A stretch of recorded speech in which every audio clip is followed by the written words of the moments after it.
My name is Johnstone, and I just wanted to share a little bit about my experience in faith. I grew up in the Episcopal Church.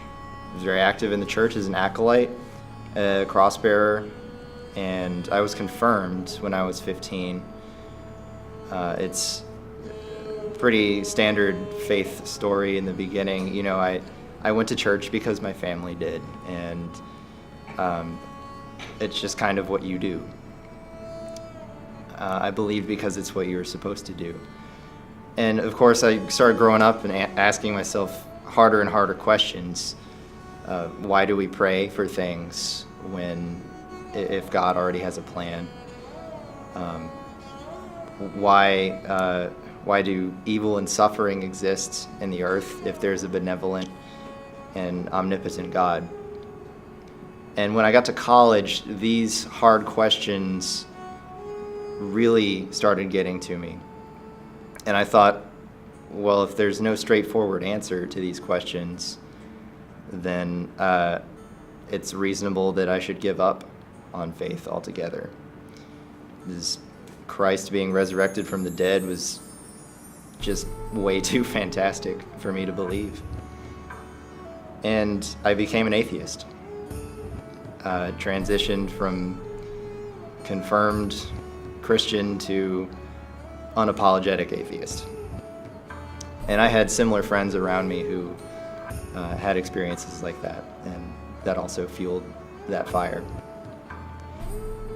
I went to NC State for 3 years, and this is kind of where this indifference towards faith was cultivated.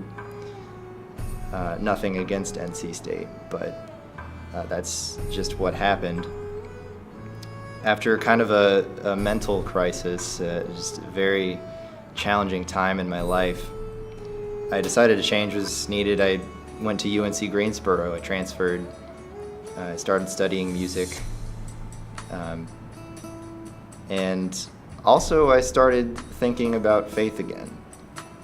I started thinking about these hard questions again and decided they were worth bringing up to myself and just worth taking a look at again.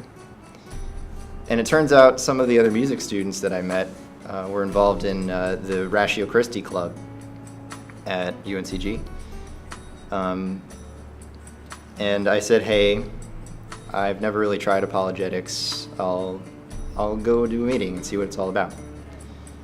And Ratio Christi is where I was introduced to Ross Hickling, who was one of several very influential people I've met in the past couple of years. And Ratio Christi gave me a very good experience as far as being exposed to, here's a group of intellectual, very intelligent people who are all fully committed to Christ.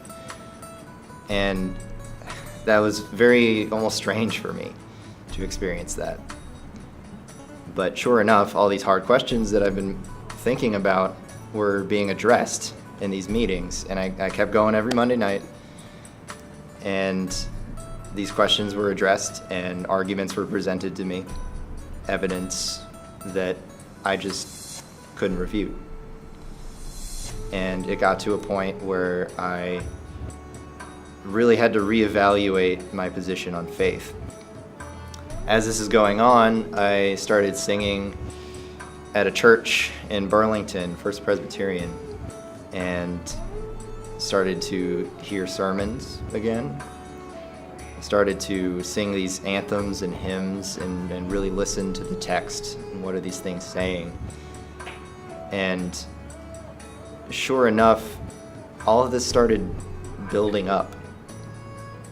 And it just reached this point in my life this couple of months ago where I had to stop and say, you know what, I can't argue with this anymore. Started reading the Gospels again.